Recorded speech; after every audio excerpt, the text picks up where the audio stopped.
네, 지난 시간에 손해배상을 했고요. 이제는 손실보상입니다. 손실보상이란 적법한 공권력 행사에 의해서 이제 국민이 특별한 손해를 갖게 되면 이걸 평등의 원칙에 근거해서 국가나 국가 등이 그 손해를 보상하여 주는 것이다. 어떤 의의는 뭐냐면 공평한 부담, 평등 원칙이죠.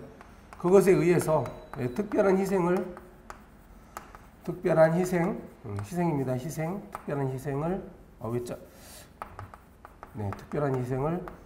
보상해 주는 것입니다. 예를 들어서 보세요. 여기에 어떤 갑이라는 사람이 이제 토지를 소유하고 있어.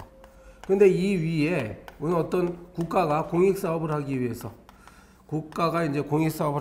어쩔 수 없이 A 소유의 토지를 국가가 여기 있으면 국가가 이것을 이제 수용하는 것인데 소유권을 빼앗는다는 것이에요. 그러면 이 사람은 바로 이게 특별한 희생을 당하는 사람입니다. 왜냐하면 갑을 제외한 나머지 이 주변에 있는 사람들은 어때요? 을병정무 이런 사람들은 땅을 빼앗기지 않는데 왜 이 사람만 빼앗기냐 이것이. 그러니까 이것도 공익사업인데 그러면 공평하게 부담해야 될 거 아니냐? 이 사람이 이제 국가에 대해서 내는 세금으로 갑에게 어때요? 보상을 해주라는 얘기죠. 특별한 희생. 이게 공평한 부담 아니냐? 이런 취지에서 만든 것이 손실보상 제도입니다. 자, 오른쪽 페이지 위에 손실보상 청구권 성질 사건설로 본다. 판례도 종전에 이제 사건설로 봤는데 때로는 공권설로 보는 사례도 있긴 있습니다. 거기 판례 학습 박스 안에 2번 판례 보면 하천법 부칙의 규정에 의한 손실보상 청구권. 혹시 시험 문제가 말이죠. 하천법 부칙 어쩌고 나오면 요거는 저 예외적으로 이제 공권으로 본 사례예요. 공법적 사건으로. 자, 2절 밑으로 내려와서 2절 손실보상의 근거, 이론적 근거가 나오는데 많은 학설들이 있었죠. 바로 특별희생설입니다. 특별히 재산상의 희생을 받은 사람이 공평 부담의 원칙에 따라서 손실보상을 받습니다. 다음 페이지에 가면 558페이지요. 558페이지에 근거가 있느냐, 이게 헌법적 근거, 법적 근거가 있느냐. 먼저 이제 헌법인데요. 헌법 1번 헌법은 23조 3항에 있습니다.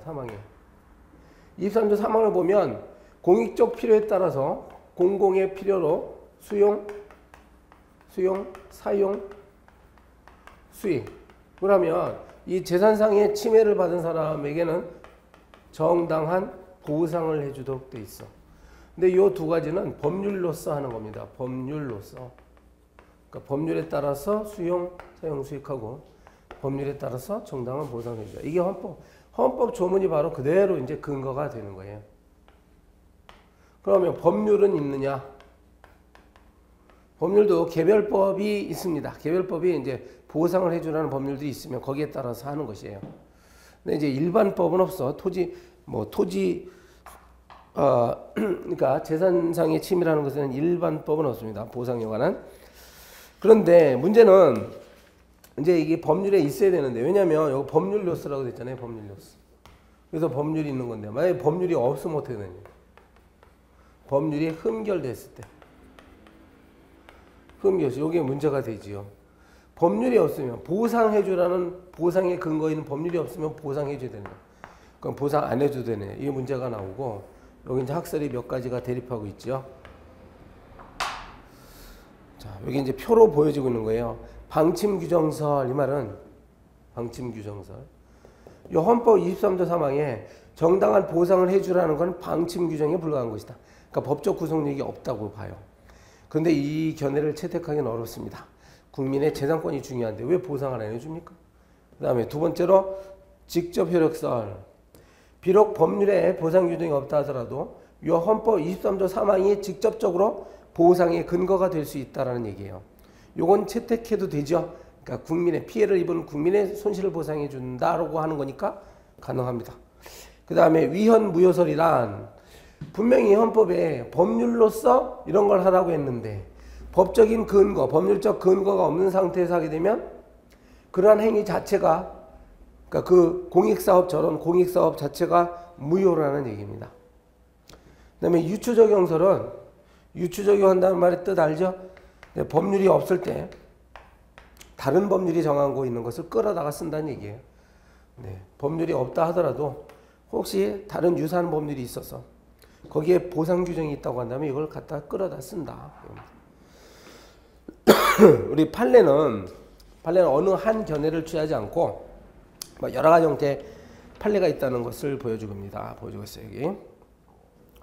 자, 그러면 560페이지로 가세요. 560페이지에 가면 네, 요건, 네, 손실보상을 해줘야 되는 경우, 첫 번째로 공공필요에 따라야 된다. 그러니까 공공필요에 의한 어떤 사업인 경우에만 해당됩니다. 따라서 국가가 뭐 재정을 충당하기 위해서 뭘 한다 그런 것이 아니라 국민을 위해서, 국민의 공익을 위해서 어떤 행위를 할 때 문제가 됩니다. 그리고 침해 자체는 적법해야 된다. 그리고 이것은 의도적이어야 된다. 아까 저 칠판 왼쪽에 그림 있었죠? 이게 여기다가 이제 어떤 시설물을 하기 위해서 공익사업을 하기 위해서 걔네 땅을 수용할 때 이건 적법한 거예요. 공익사업이란 것 자체가 불법적인 거 아니잖아. 적법한 것이고 이건 의도적인 것이다.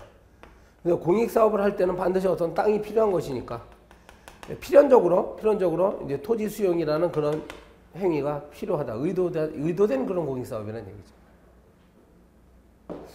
의도되지 않은 것들은 여기에 해당하지 않아요. 예를 들어서 보세요. 예를 들어서 지하철 공사를 한다. 막 땅을 깊숙이 파가지고 뭘 하죠. 그러면 지하철 공사하는 동안에는요, 공사 중에는 이 지역에 이제 사람들이 불편하니까, 이게 번잡스럽고 불편하니까 사람들이 잘 안 다닙니다. 그럼 여기에 이제 상가, 기존의 상가들이 있었는데 영업이익이 뚝 떨어지는 거예요, 이거. 사람들이 안 다니니까 장사가 잘 안 돼요. 그럼 이러한 것들은 뭐냐?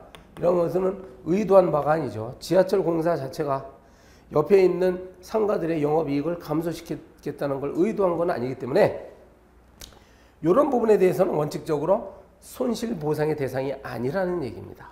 말이야. 근데 이제 이따가 보는데요. 이 감소된 이익이 정말 지나치다. 너무 심하다. 그렇게 되면 어떤 다른 이론을 동원해서 보상을 해줘야 되지 않느냐라는 이론이 있습니다. 이른바 수용적 침해 보상이 있는데 나중에 봐요. 3번에 이건 재산권에 관한 침해다. 이거야. 아까 전에 전 시간에 배웠던 손해배상과 크게 다른 점이죠. 손해배상은 재산상의 피해 플러스 비재산적 피해도 다 들어갔잖아요. 정신적 고통. 근데 여기는 정신적 고통은 없습니다. 그러니까 비재산상의 피해 이거는 안 들어갑니다. 재산상의 권리를 침해한다는 것이면 어떤 형태로든지 가능해요. 자, 그리고 네 번째, 특별한 희생 나왔잖아요. 타인의 재산권은 침해받지 않는데, 유독 이 사람의 재산권만 침해받는다면, 이거는 공평 부담의 원칙에 따라서 배상을 해줘야 되는 것이에요. 특별히 재산상 피해를 받기 때문에요. 563페이지에 보면 경계이론과 분리이론 나오는데, 이거는 넘어가겠습니다. 이건 좀 복잡하긴 하고, 요거는 이제 독일의 이론이에요. 독일의 그 판례와 학설에 따라서 전개되어 온 이론들이니까 보시면 돼요. 564페이지, 565페이지도 565페이지 위에 표를 보면 이렇게 과연 보상을 해줘야 되는 거냐 안 해줘야 되는 거냐를 구별하는 기준이 뭐냐 이거죠. 여기에도 많은 학설들이 있다는 얘기입니다. 그리고 5번 이제 보상 규정이 있을 것이다. 보상 규정이 있어야 보상해 주는 거예요. 다만 만약에 흠결시 어떻게 된다고? 흠결시는 아까 조금 전에 봤죠? 저는 학설들이 쭉 있어가지고 이제 대립을 합니다. 자, 그리고 566페이지에 제4절 기타 뭐 어떤 기준과 내용, 기준과 내용 이런 것들이 이제 쭉 나옵니다. 우리 헌법 23조에 정당한 보상을 해주라고 돼 있어. 그러면 여기서 말하는 정당한 보상은 뭐냐? 어떻게 해주는 것이 정당한 거야 할 때 우리 그 다수설은요. 그 오른쪽 페이지 맨 위에 객관적 가치 보장설이라고 하죠. 또 손실 전부 보상설 이렇게 나옵니다. 그 다음에요. 개발 이익. 그런데 여기에 개발 이익이나 개발 손실 배제를 할 수 있느냐 이거지. 우리 법률이나 판례의 입장은요. 개발 이익은 배제하고 있습니다. 배제하는데 이건 이제 하폰으로 보고 있어요. 하폰이다. 헌법 위반되는 건 아니라고. 그 이게 뭔 말이냐? 만약에 요 지역에 어떤 공익 사업을 한다고 합시다.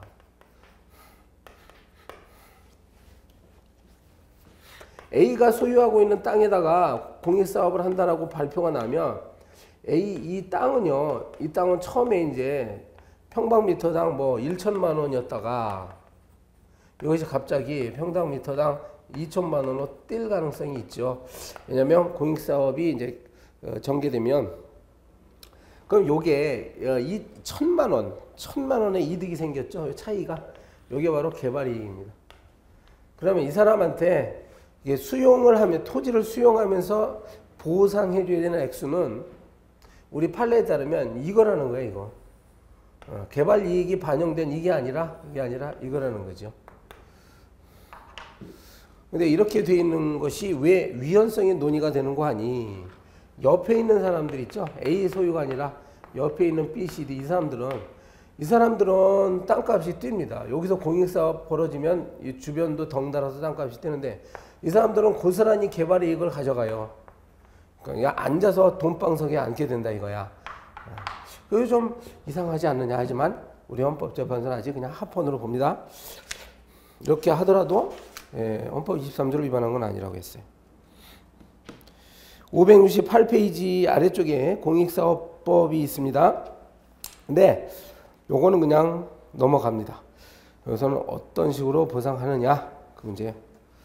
그 569페이지 아래쪽 여기서 맨 아래 손실보상 내용의 변천이라고 나오죠. 변천.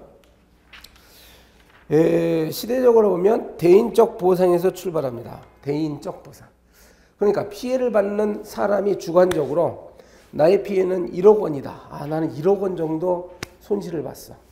그러면 그걸 주관적 가치를 보상해 준다는 대인적 보상에서. 그러나 이거는 기준이 불분명하죠. 따라서 객관설로 넘어갑니다. 대물적 보상. 객관적인 시장 가치를 기준으로 해서 대물적 보상을 해준다. 부동산 가격에 따라서. 그런데 오늘날은요. 다음 페이지 보시면 생활보상이라고 나오죠. 생활보상.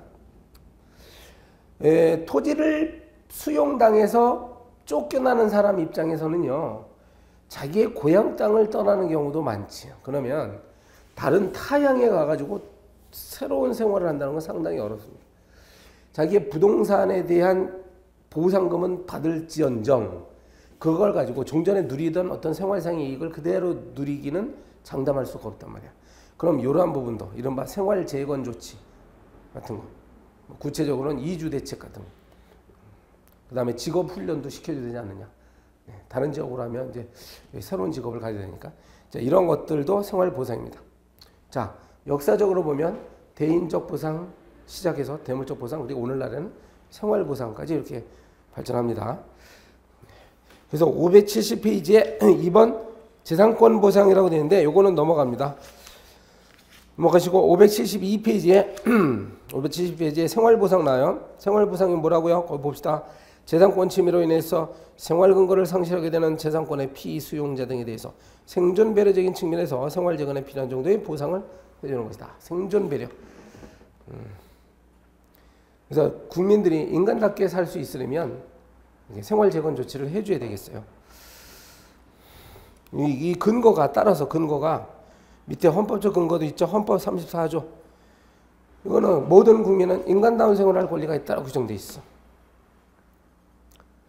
그리고 23조도 당연히 근거가 되고요. 만약에 법률로서 생활보상 해주도록 되어 있다고 한다면 반드시 해줘야 됩니다. 실제로 법률에 보면 이주 대책을 세워야 한다는 것들이 있거든. 사업시행자는 그 떠나가는 주민들의 이주 대책을 세워야 된다. 그렇게 되시면 반드시 해줘야 되는 거예요. 574페이지에 보면 제목이 사업 손실 또는 간접 손실이라고 되어 있죠. 여기 보시면 이 공익 사업을 하게 되는 지역이 만약에 여기다. 그러면 A에 대해서는 손해배상 손실보상해 주는 게 당연한데, 만약에 바로 여기 경계선상에서 어떤 영업을 하고 있던 B가 있다. 이 사람이 말이죠, 공익 사업 때문에 영업수익이면 거의 뭐 그냥 한 10%로 줄어들었다. 그럴 수 있죠. 여기 예전에 사람들이 많아가지고 가게 장사가 잘 됐는데, 이 사람들이 전부 떠나가 버린 거야. 다 이사 나갔어. 동네가 텅텅 비었어요. 그래서 영업을 할 수 없다. 그래서 사업에 의해서 간접적으로 나타나는 이런 손실도 보상해 줘야 되는 거 아니냐라는 논의가 있습니다. 우리 법률의 일부 이러한 것들을 반영한 것이 있을 수도 있어요. 있기도 합니다. 자, 575페이지 아래에 보세요. 제5절 보상의 종류 결정 지급. 손실보상은 원칙적으로 현금으로 해야 됩니다. 현금 보상 원칙이야. 돈으로 주라는 거야. 그렇지만 때로는 사업 시행자가 이 재정 능력이 넉넉하지가 않은 경우가 많습니다. 그런 경우에는 일단 사업을 시행한 다음에 새롭게 조성된 부동산을 대신 줄 수도 있다. 그래서 땅을 바꿔준다 해서 대토보상도 허용되는 거야. 대토보상. 저기 인천국제공항이 있는 영종도가 바로 상당한 부분, 거의 한 절반에 가까운 부분이 대토보상으로 이루어졌어요. 이것도 가능합니다. 물론 그건 예외죠. 그리고 이제 요건에 맞아야 돼요. 3페이지 다음 페이지 가면 채권 보상도 있습니다. 채권을 발행해 주는 거야, 사업 시행자가. 그럼 채권에는 원금이 있고 이제 이자가 붙어 있죠. 그리고 이제 일정 기간 후에 그 원금을 상환해 나가는 조건으로 하는 것이 채권입니다. 그러니까 현재는 보상금이 충분하지 못할 때 채권으로 보상해 주는 거예요. 자, 오른쪽 아래 보세요. 577페이지 맨 아래 손실보상의 원칙. 자, 사업 시행자 보상이다. 그러니까 국가가 보상해 주는 것이 아니라 그러한 공익사업을 하는 사업 시행자가 따로 있어요. 사업 시행자가 보상해 줍니다. 예를 들면 아파트 건설 사업을 한다. 그럼 아파트 건설 사업을 무슨 현대건설에서 한다. 현대건설이라는 회사에서 한다. 그러면 현대건설이라는 사업 시행자가 토지 소유주에게 보상해 주는 겁니다. 다음 페이지에 사전 보상이죠. 네. 미리 돈을 받아야 이걸 갖고 다른 곳으로 이주를 해 나가지. 그다음에 일시불이다. 일시불이 원칙입니다. 한 번에 돈을 줘야 됩니다. 개인별로 해줘야 된다. 그다음에 일괄보상, 그리고 사업시행 이익과의 상계금지 이런 규정이 있어요. 578페이지부터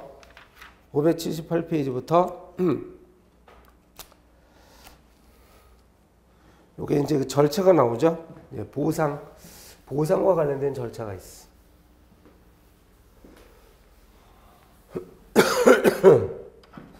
자, 몇 페이지요? 578페이지.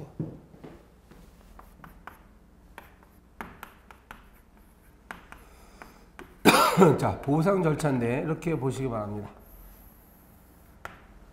일단 국토교통부 장관이 이것을 공익사업이다라고 인정해주는 절차가 있어요. 사업 인정 절차입니다. 이렇게 생각하세요. 여기 이제 대규모 아파트 단지를 건설한다. 그럼 사업 시행자가 무슨 건설사가 뭐라고요? 얘네들이 사업 시행자라고 부르는 거예요. 그럼 여기 이제 토지 소유주가 있겠죠. 그러면 인정받으면 사업 시행자와 토지 소유자가 일단 협의를 봅니다. 네. 그래서 이 평방제곱미터당 보상금을 1,000만 원으로 할 거냐, 2,000만 원으로 할 것이냐 협의를 봐가지고 협의가 되면 그냥 끝나요. 그래서 우리 판례 입장은 이것이 이것을 사법상 계약으로 봅니다. 마치 개인과 개인끼리 땅을 사고 파는 것과 똑같다. 그래서 사법상 계약. 협의가 안 되기 때문에 일단 토지수용위원회로 넘어갑니다. 그래서 이 첫 번째가 바로 수용 재결을 한다는 것인데, 요거는 이제 관할 토지수용위원회에서 합니다. 관할. 따라서 대개 관할이다 그러면 이제 지방토지수용위원회가 되겠고, 그 다음에 여러 시도에 걸친 공익사업인 경우는 중앙토지수용위원회가 있습니다. 여기서 이제 수용제기를 하는데, 다만 협의가 안 됐을 때 하는 거예요. 협의가 되면 끝난다고. 협의가 안 됐을 때 요 사업 시행자가 말이죠. 시행자는 사업 인정일로부터 1년이 지나면 1년 이내에 토지수용위원회에다가 수용 재개를 요청하는 거예요. 요청 해달라. 그럼 수용 재결, 토지수용위원회가 열려서 일종의 행정심파자. 여기서 만약에 여기서 어떤 결론을 내리죠. 보상금을 결정하면 이걸 양 당사자가 받아들이면 되는데, 받아들이지 않고 바로 여기에 대해서 또 이의 신청이 있게 되면 이제 중앙토지수용위원회에서요, 이른바 이의 재결이라는 것을 합니다. 이의 신청에 따른 재결. 좀 특이한 것이 행정심판을 2번 거쳐요. 이게 2개가 전부 행정심판입니다. 이 재결. 여기서 재결의 내용에 대해서 당사자가 인정하면 또 끝나는데, 그렇지 않으니까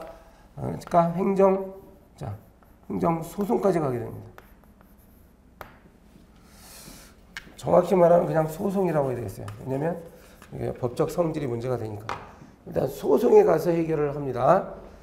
그럼 여기서 이제 소송에서 보상금 증감 청구 소송이 열리게 되는데, 증감이라고 했어요. 토지 소유주 입장에서는 보상금을 감액해달라고 청구하겠죠. 너무 비싸다 이게. 토지 소유주 입장에서는 보상금을 증액시켜달라, 늘려달라 이렇게 청구합니다. 자, 우리 판례 입장은 판례 입장이 아니라 우리 학자들은요, 다수설이 이것을 형식적 당사자 소송이라고 이렇게 부릅니다.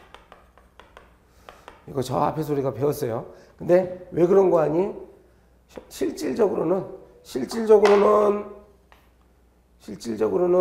이것은 다시요. 형식적으로는 당사자 소송처럼 보여. 왜냐면 서로 이제 저 수용 처분이라는 처분을 둘러싼 법률 관계를 다투는 거니까 당사소송인데, 사실은 실제적으로 보면 이 재결을 다투는 거거든요. 이 재결은 뭡니까? 바로 처분이죠. 행정심판위원회가 하는 재결도 역시 처분입니다. 그래서 처분을 다투니까 실질적으로는 뭐냐? 실질적으로는 그건 항고소송이지 않느냐 이게. 형식적으로만 당사소송이다 해서 형식적 당사소송이라고 합니다. 이 내용이 지금 다 한 거예요. 581페이지까지 이야기입니다.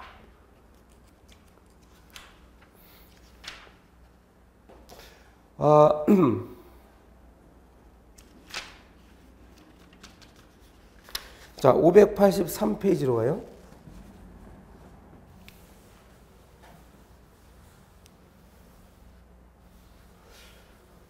그 제목이 제3장 손해전보제도의 보완이라고 되어 있잖아요. 손해전보제도의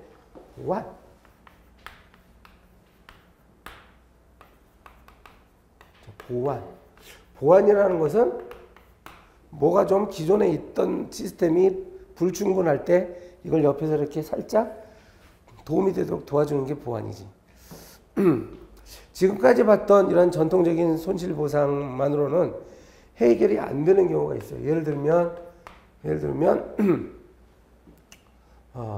위법하긴 한데 무책임인 경우가 있습니다.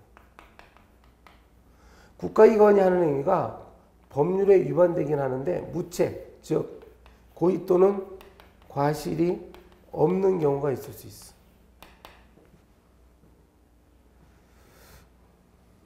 가령 이것의 예는 또요,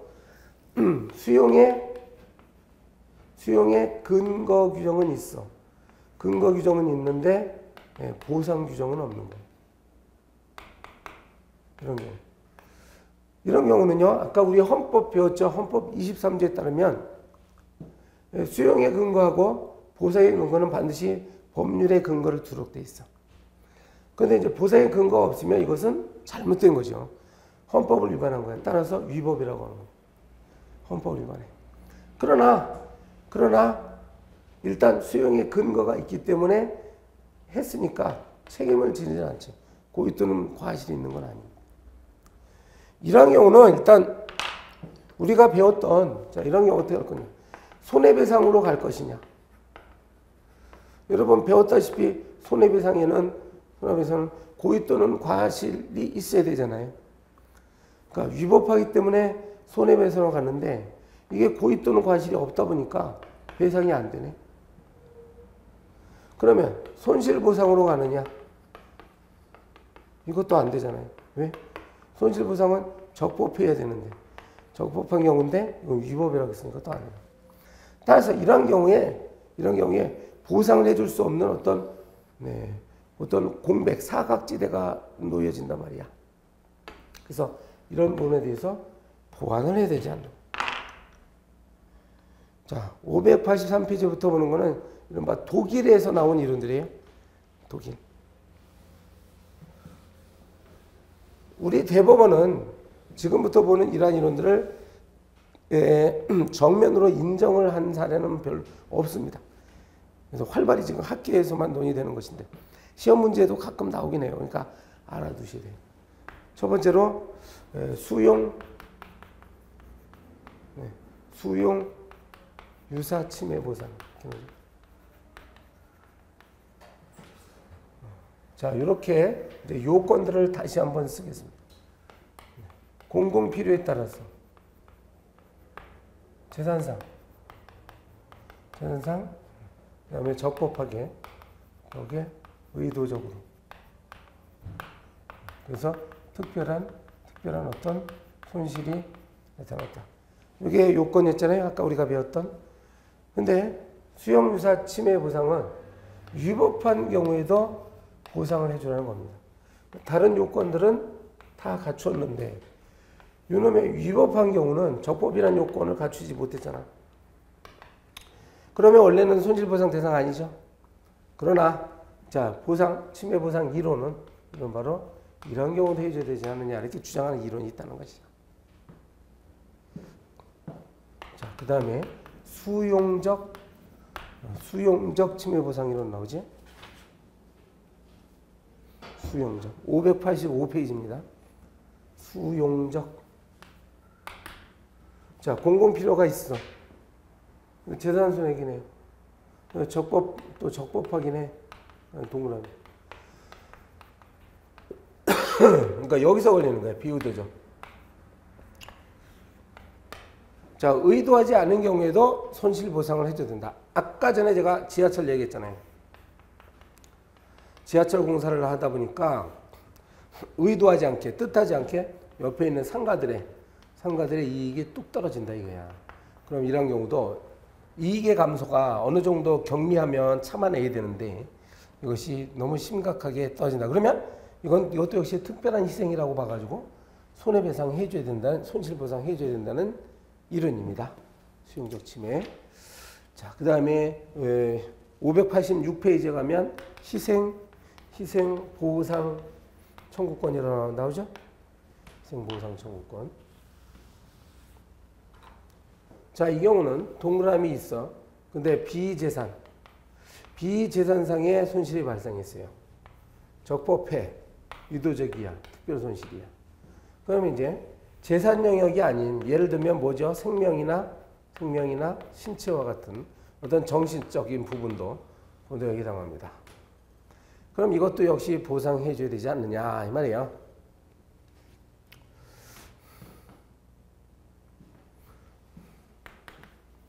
희생 유사 보상이 있어요. 우리 책에서는 요 안에서 설명되고 있습니다. 요거는 588페이지에 5번에 나오잖아요. 희생 유사 침해 보상이죠. 이것은 공공 필요가 있고 그다음에 비재산은 똑같아. 그러나 위법한 경우입니다. 위법한 경우도 역시 보상을 해줘야 되지 않느냐 이 말이야. 여러분 제 말씀 잘 들으면 여기는 다 맞출 수 있어요. 혹시 나오면 요령을 알려드리겠습니다. 무엇이 다른가 하면 여기 수용 유사라고 돼 있죠. 이응이지 이응. 그럼 여기 이응이에요. 이응. 이렇게 기억하면 안 잊어버려요. 그 다음에 수용적이라고 돼 있지. 수용적. 이것은 뭐야? 비의도적. 그러니까 의도하지 아니하면 적적끼리.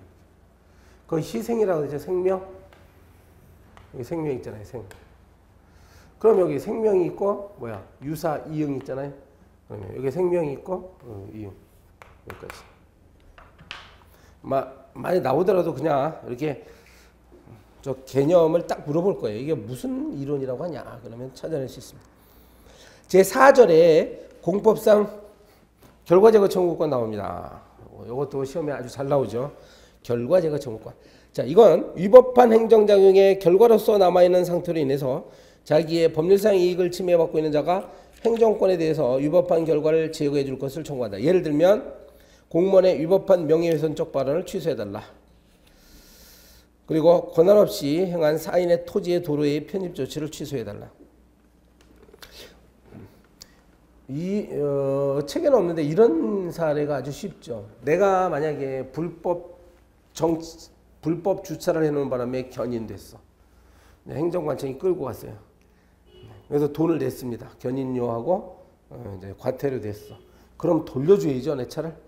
근데 국가기관이 계속 돌려주지 않고 있다. 바로 이러한 상태는 이제 위법한 상태가 발생한 거죠. 그럼 그러한 결과를, 위법한 결과를 제거해달라. 즉 나한테 돌려달라는 얘기예요. 오른쪽 페이지에 괄호 2번 돌려달라. 그랬으니까 물권적 청구보다는 꼭 물권적 청구권에 한정될 것은 아니고 이제 그 성질에 따라서 채권일 수도 있고 물권일 수도 있겠습니다. 자, 요건 보세요. 589페이지 맨 아래 요건. 결과제거 청구권을 행사하기 위해서 일단 그 피해가 공법작용에 의한 피해입니다. 만약에 공법이 아니라 사법에 의한 피해일 때는 민사소송을 제기해야죠. 민사소송. 다음 페이지에 보면 타인의 권익을 침해했어야 돼요. 공행정작용에 의해서 타인의 어떤 법적 이익을 침해한 경우다. 괄호 3번은 취소소송이 선행되어야 한다. 네. 괄호 4번 위법한 상태가 계속되어야 됩니다. 만약에 국가가 나의 땅을 돌려줬다. 그러면 일단 적법한 상태로 돌아오는 것이니까 이제는 청구할 수 없습니다. 그리고 괄호 5번 결과 제거 자체가 가능한 것이어야 되고 우리 법질서상 허용되는 것이어야 되고 기대 가능한 것이어야 된다.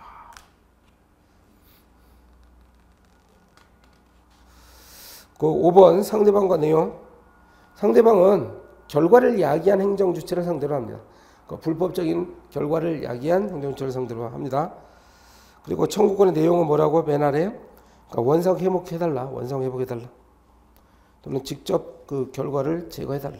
이렇게 청구합니다. 그 오른쪽 페이지 위에 예시 하나 좀 기억하면 좋은데 몇 번 출제됐어요. 오른쪽 페이지 위에 예시. 행정 읽어보겠습니다. 행정청이 위법하게 무주택자로 하여금 특정 개인의 주택에 입주하도록 한 경우에 당해 주택의 소유자는 행정청에게 당해 무주택자를 주택으로부터 퇴거시킬 것을 청구할 수 있을 뿐 무주택자가 손상시킨 부분의 원상회복을 청구할 수는 없다. 여기다 그려볼까요? 그래서 자 여기 서울시가 있어서 서울시장 행정관청이죠. 여기 A가 소유하고 있는 부동산, 집이 있었어. 서울시장이 이렇게 명령 내립니다. 명령 내리기를 B로 하여금 여기에 일정 기간 동안 주거하도록 하라. 일정 기간 동안 여기서 이제 지낼 수 있도록 하라. 근데 중간에 이 시설을 어때? 파손한 거야. 뭐 유리창 같은 걸 깨뜨렸습니다. B가. 그리고서 이제 기간이 만료가 됐어.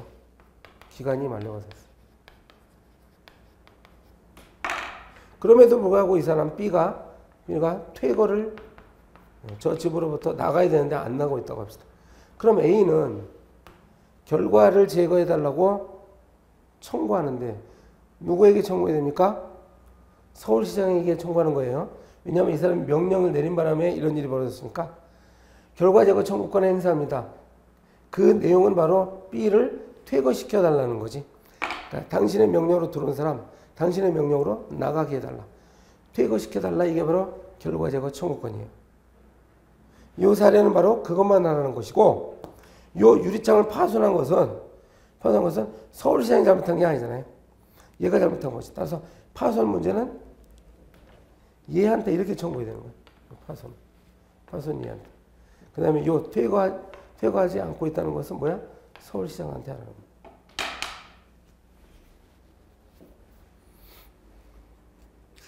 자, 이런 게 결과 제거 청구권이었습니다. 그러면 이제 제6편 행정쟁송으로 들어가는데요. 네, 조금 전까지 우리가 배웠던 손해배상전보 제5편의 손해배상전보제도는 국가의 어떤 행위로 인해서 피해를 받은 국민들이 금전적으로 보전해달라는 거였죠. 돈으로 달라. 그래서 국가배상사건과 손실보상사건이었습니다. 이제 지금부터 보는 6편은 바로 행정쟁송이라고 되어 있고, 자, 요것은 국가작용 그 자체를 다루는 것이다. 국가작용, 예를 들어서 영업 정지 처분이다.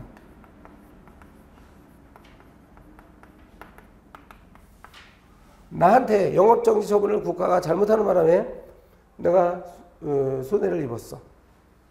그러면 우리가 전 시간에 배웠던 손해배상으로 가면 됩니다. 손해배상을 청구하면 되는데, 그렇지 않고 영업정지 처분 자체를 취소해달라고 청구하면 어떻습니까? 그러니까 이게 만약에 취소되면 나는 바로 영업을 할 수 있잖아요. 회복이 가능하죠. 그래서 이런 실익이 있기 때문에 행정쟁송제도가 마련되어 있어요. 쟁자를 써가지고 행정쟁송인데 행송이라고 했네요. 행정쟁송. 자, 이 행정쟁송은 크게 행정심판과 행정소송으로 나눠집니다. 행정심판은 행정심판위원회라는, 이건 행정기관이에요. 네. 우리는 이제 3권 분립이죠. 행정, 입법, 사법 이렇게 되는데, 행정심판위는 바로 여기에 있습니다. 행정기관 하나로서 행정부 내에 있는 것이야. 저 서울시 행정심판위원회라는 게 있어요. 그 다음에 국무총리 소속으로 중앙행정심판위원회가 있죠. 이건 행정부잖아요. 그래서 행정심판을 하는 이유는 행정기관이 자율적으로 자신들의 잘못을 시정한다는 의미가 있고, 그리고 국민의 권리 구제를 간편하게 하고 또 용이하게 한다. 그로써 비용을 적게 드립니다. 이 행정소송은 법원에다 가는 것으로서, 법원은 여기에 있죠. 사법부 내에.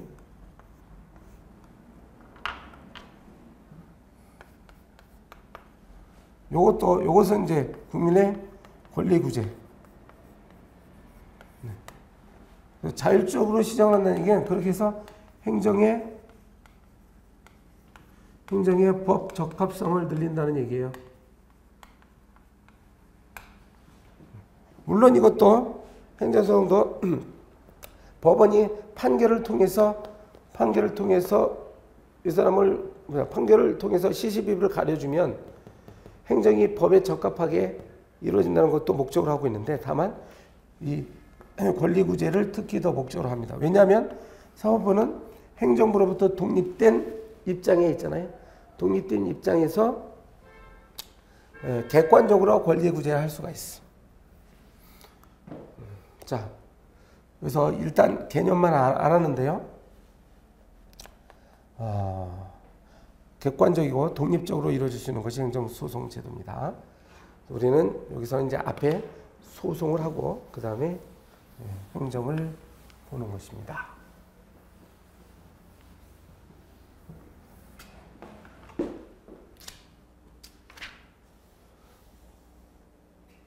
자, 594페이지에 행정쟁송이란 뭐라고? 행정법상 법률관계에 있어서의 다툼을 심리 판정하는 절차를 말합니다. 오른쪽 페이지 보세요. 행정쟁송의 기능. 이것은 행정구제, 개인의 권리구제, 개인의 권리구제가 중요하고 그 다음에 위법한 행정작용을 다룸으로써 행정을 적법하게 만드는 행정통제 기능도 있습니다. 구제 기능, 통제 기능이 있어.